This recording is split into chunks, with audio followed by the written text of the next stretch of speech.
Hello and welcome back to Lee's Corner. Yes, glad y'all could join me again. This is like my second show. No, this is like my second show in 2018. Glad to have everybody back. We're gonna have a good show today. I'm gonna try to go through this very quickly because I got a lot of other stuff to do. Still doing a little bit of post work on PS No Worries. So we're trying to get that done. Got a couple more scenes on that to wrap up.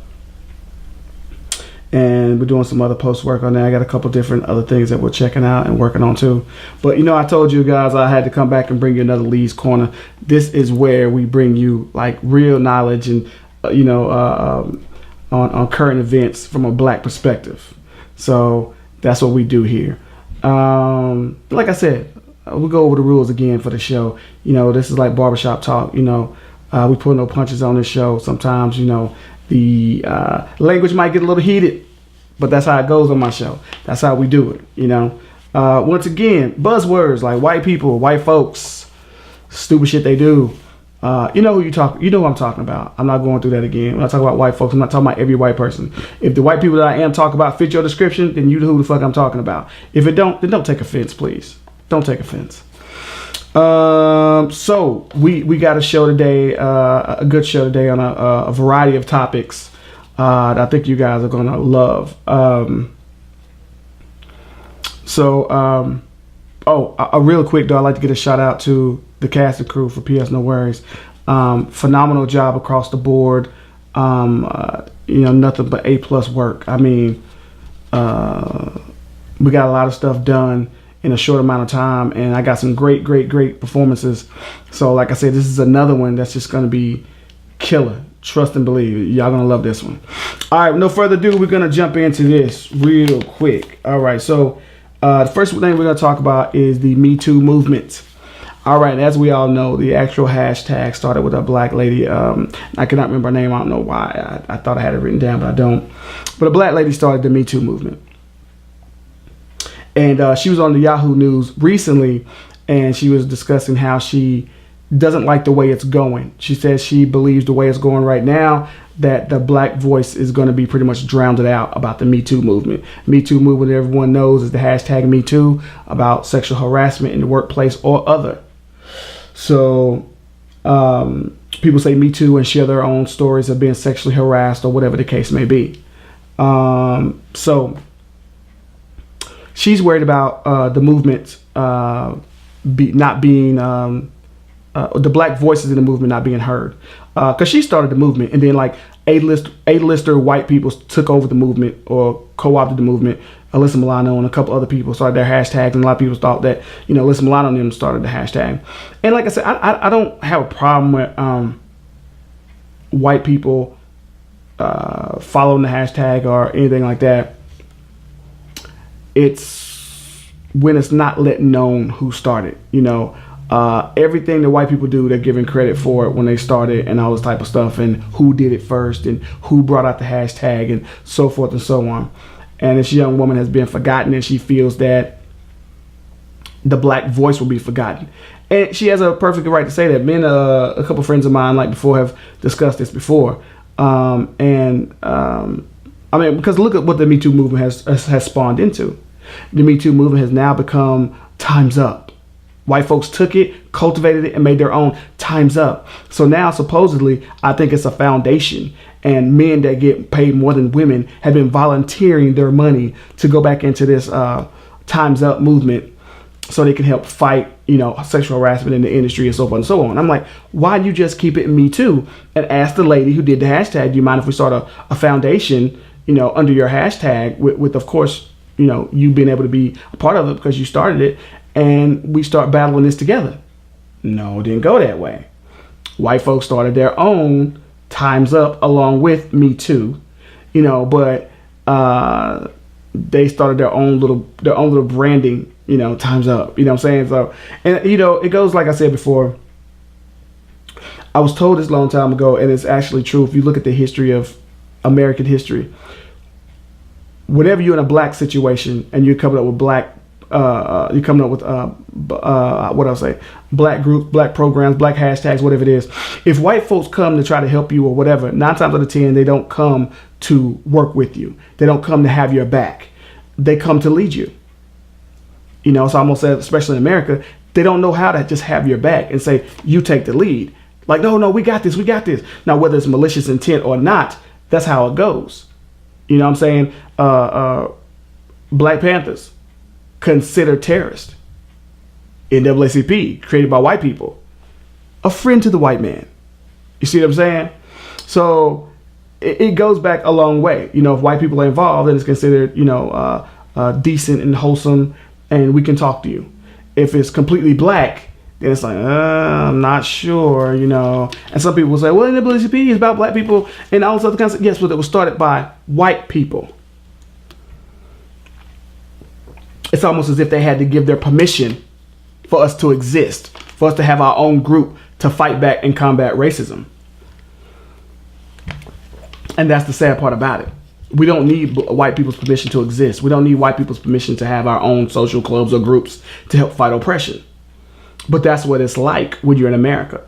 You have to have a white cosigner in order to have it. So I understand exactly what she's talking about in this Me Too movement and how it's been, you know, hijacked basically. You know, the same they tried to do the same thing with Black Lives Matter, you know, too. And you just got to be careful and always try to control your own narrative, as far as I'm concerned. But like I said, yeah, white people don't come among you to be soldiers. They come to be leaders. They come to lead. They come to run your shit. And I don't know if it's arrogance. They don't think you can run your own or whatever the case may be. But yeah, they come to run your shit. And that's pretty much how that went down. So I understand her being worried that the black voice is going to get lost. And she should be worried about that, actually, because, you know, we had laws that were supposed to be for minorities, especially black people, because we came up with the Civil Rights Bill. You know, handicapped people, any other kind of person that has things like now, like handicap ramps and all this kind of stuff, all that came from the Civil Rights Bill. You got black people to thank for that. But we did not get the usefulness of that. White women got more out of the Civil Rights Bill than black people got. And that's what they don't really understand. The whole bill of you having to hire minorities, affirmative action, that was you have to hire a certain amount of minorities. You can't discriminate against color, creed, or whatever the case may be. Since we weren't specific in nature, they said, white folks said, okay, I'll hire the minority. White women in the workplace, that's a minority. We're going to hire them. And they did. So white women actually got more out of the civil rights laws than we did, because we weren't specific in nature, and we should have been. And that's the biggest problem. So we definitely have to watch that and keep what's ours ours. And that's not a Malcolm X divide and conquer. That's just reality. If it's black, we need to keep it black and keep it moving.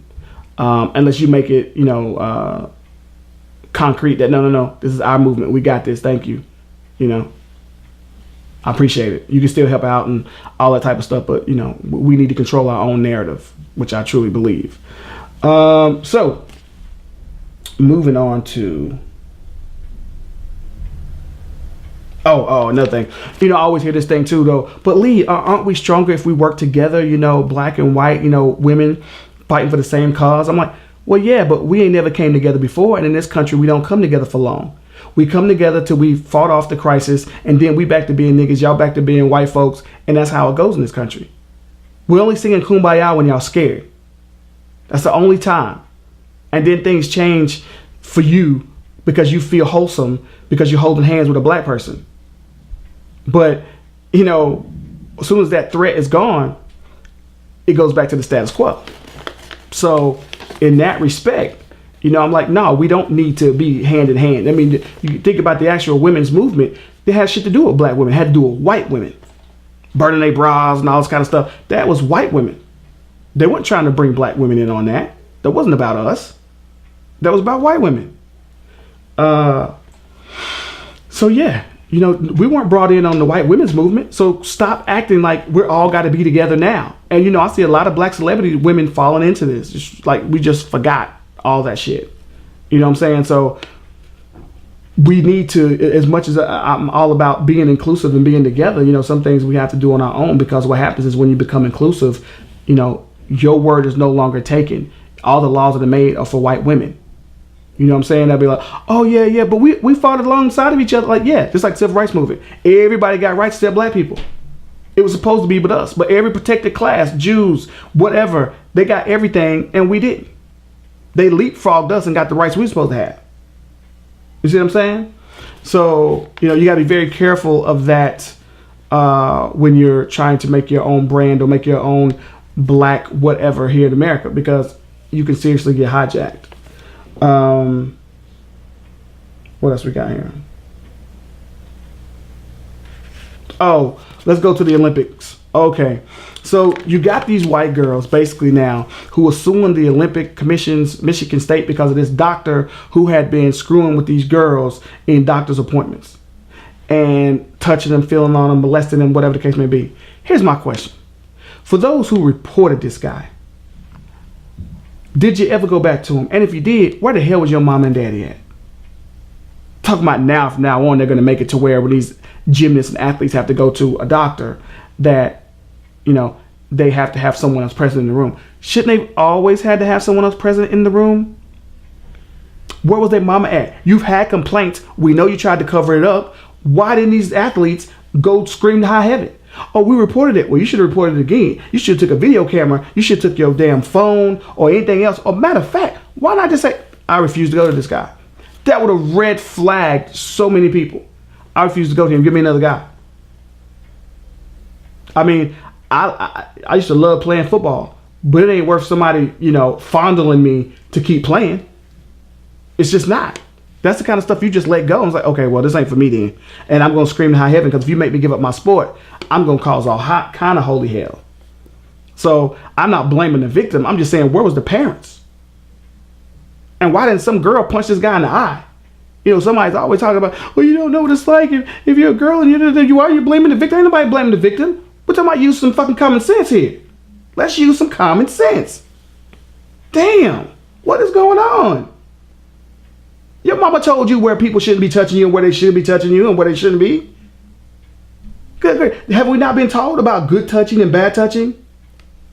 My goodness. If it feels strange to you, you might want to tell somebody. Well, I did. Then you tell again. And then you tell again. And then you tell again.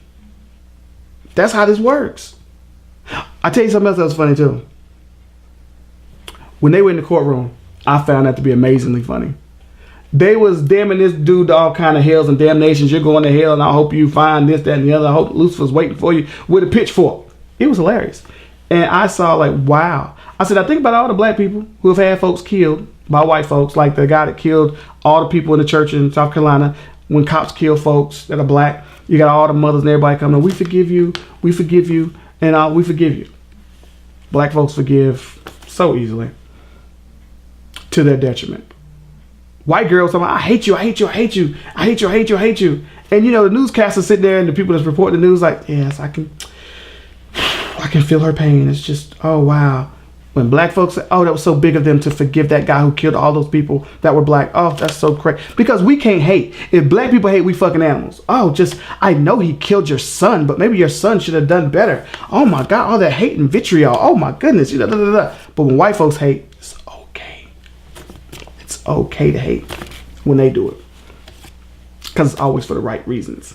Black folk, you can't get out there and do that. They go, you hate like that and you inciting a riot.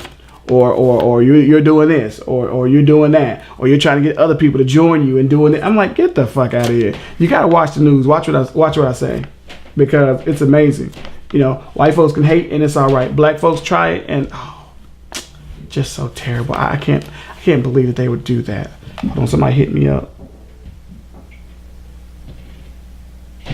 Anyway, yeah, it's crazy.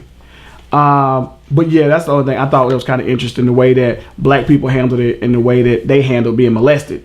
You know, cussing this dude out. I hope you burn in hell. You going to prison. You gonna die. And this, that, and the other. I'm like, oh God, where's that Where's that Christianism in you now? Where's that? Where's your God at now? Ain't your mama supposed to tell you to forgive and forget and whatever? Oh, they just went all hell off on this dude. And y'all can give me hell all you want to. I don't give a damn. But I'm just pointing out the differences in the two. All right, now we're gonna move on to what we got. Oh yeah.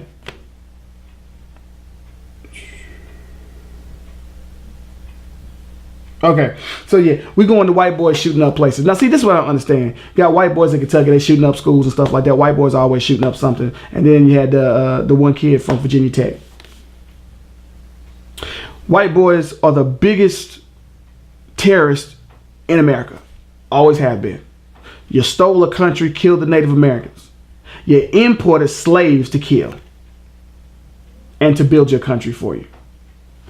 I remember at the Grammys, they said something to the fun of, immigrants built your country. No, the fuck they didn't. Let's get that shit straight. Slaves built your country. Slaves built this country.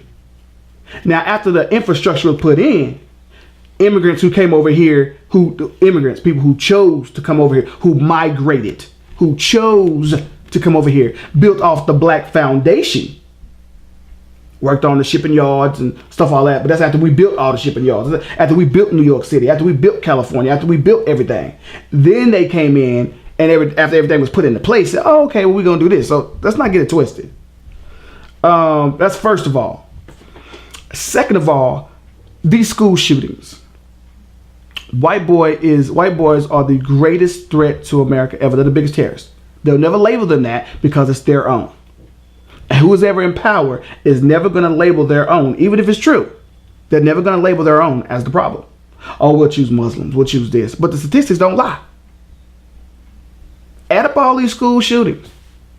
Add up all these radical white people that's doing stupid shit. And then you do and add that up to the Muslims that have done stuff in this country and see how many they've killed. You'll see. But they don't want to add the numbers up that way, see? They don't want to add the numbers. I told you, white people know three things. Money, blood. They know about money, blood, and numbers. That's what white folks know. That's their thing. Money, blood, and numbers. That's what they know. So like I said before, it's amazing how almost every white boy who goes and shoots up a school, police come, take them to jail. Now, if I'm not mistaken, if you done shot 14 to 15 people, that makes you a threat, right? Makes you a threat. Why aren't they shooting these white boys in the head as soon as they're walking out of school? No, they take them to Burger King and get them something to eat. Black man stopped at a stop sign. He even looks like he wants to say something. But sir, I said, pop, pop, pop. He shot. He was considered a threat. And you know what the dumbass judge says? Well, I can't really say nothing. You should have followed the policeman's orders. If he felt like he was threatened, he got a right to shoot you. You hear that? He got a right to shoot you. We pay police officers their salary. They give us the log line. It's policy. So it's policy if your boy gets scared to shoot everybody in the room. But it's not policy when you see an obviously dangerous kid shooting up a school to put him on his ass. That's not policy. So it's safe to say you have a white policy and a black policy. And what I mean is that you got policies for black people and policies for white people. Because that's what you're telling me. Because I guarantee you, if it was a black dude, you'd be all over his ass. Let's go to Texas. What about Texas with the black dude shot up all those cops in Texas? Everybody's so crazy and frantic and all this other kind of stuff. These motherfuckers, these dirty motherfuckers sent a robot with a bomb to blow this brother up. That's how much they didn't give a fuck about your life. They sent the bomb. Why didn't you send a robot in to where the kid was, it just shooting up these schools and blow his ass up? Oh, that's overkill. That's overkill. He killed 5 to 10 to 15 people. The same thing that you said that this black dude did to cops. But see, it's different. Because see, cops are the biggest liars. Cops is the biggest gang. They won't let you get vengeance, but they'll seek vengeance. Oh, if you're a cop killer, there's a certain kind of hell you're going to. They put every man on it, and they don't plan on bringing you in alive. Especially if you black, they trying to kill you. They're not trying to take you in. They're trying to kill you, and it's their code. It's their code. He hit one of ours. We're going in hard. Remember David Koresh and all that kind of stuff? Was it David Koresh? Was it Wake Up? Remember Waco? Oh, they hit one of ours. We got to go back and hit hard. No, no, no, no, no. You are police officers. What does policy say? Oh, policy's out the window when you shoot one of theirs. But if one of ours gets shot on the street by a cop, we just gotta take it. We can't say, yeah, one of ours was taken out. We gotta handle this. Oh, see, no, see, that's vigilanteism. You know, that's you taking the law into your own hand. But the cops can do the same thing, and the judges let them off on vengeance. They let them off on it. You're a cop killer, and if you're a cop killer, you're going down. That's a judge. Complete idiots. And then you hear this dumbass dude from Texas, I believe, when the cops got shot up by the black dude. He was a chief, I think, or something like that. We know they don't like us. If you want to change the system, they want you to come in here and start working for us and you can help. Are you the dumbest mother? That's the dumbest thing I've heard any fool say anytime. I'm going to go join your gang to change it from within. Yeah, that's like you going out here and joining one of these gangs. Pick one. And say, you know what? I'm going to change these gangs from within. I'm going to join them. And I'm going to say, hey, guys, let's sing Kumbaya. Let's not shoot anybody anymore. Let's not rob stuff. Let's not sell drugs. Yeah. And you know what's going to happen to you? Same thing that happened to other people when they do that. You're going to have a training accident. Oh, what happened to Keith? He found out about the drug ring we was doing, talking about the cops. And he tried to shut us down. He tried to go to IA on us. He had a training accident, yeah. Yeah, we know about the training accidents. So y'all be careful out there. Yeah, I'm trying to tell you about this stuff. These cops, you know, I have not heard one cop till today say that they were wrong for shooting Eric Garner, what happened to Sandra Bland or anything. No cops. Why? Because lawfully saying you're sorry is an admission of guilt. But us as regular citizens are supposed to say that. You know, they actually give us more time if we don't admit to a crime and say that we're sorry. If we're accused of murder, if we don't show the exact reverence or fear, not fear, reverence or I'm sorry and say it with our mouth, they go harder on us. Cops don't have to. They don't have to because it's a admission of guilt. And I just recently found that out. Saying you're sorry in a court of law is admission of guilt. You gotta know your law. It's crazy. It's crazy. But anyway, yeah, that cop can kiss my ass. You can't change a gang from within inside if they dirty, and they are. You have to remember, police are derived from slave catchers. That's where they come from. This is not a new thing with the Eric Garner and everything. This has been happening forever. 40s, 30s, 20s. Pick a year. Pick a date. They've always had a problem with police officers. Police officers always had a problem with black people. Always. So, what else we got here? Oh, okay. I have a quick one too.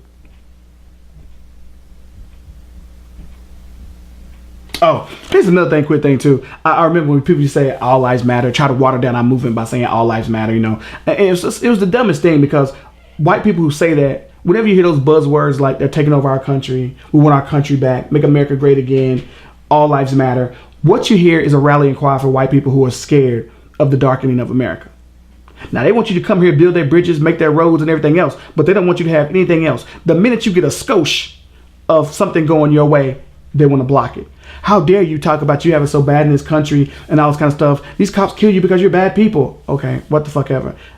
They kill more of us than they do you. Right. Well, if they kill more white people than they do black people, then why ain't your dumbasses out there marching with us? All lives matter. Why ain't your mamas and daddies out there marching with us? Because the element that the cops are killing that you're talking about are drug dealers or criminals in your area. So you don't care if they kill them. Show me the mom and dad going home from dinner, getting stopped at the stop sign that are white and getting shot to death. Show me those people. Show me those innocent people that are doing that and have no weapons on them. Because you can't. You can't. There aren't any. Because they don't shoot unarmed white people doing nothing. They shoot white people that are criminals. They shoot white people that are homeless, that are out of their mind, like it's target practice. And then you try to come throw it in black people's face like, they kill more of us than we've seen the stats. They show, but ask them about the stats. Who are the white people that they're killing? The ones that you call throwaways. That's who they're killing. So you don't care. That's just something for you to throw in somebody's face. Oh, they kill more of us. But disproportionately, we're still being killed more. Because of the size of us. We make 13% of this country. You still like damn 75. So it's gonna take a whole lot to kill you to make it look like, that they're overkilling you. But opioids doing a damn good job, ain't it? What goes around comes around.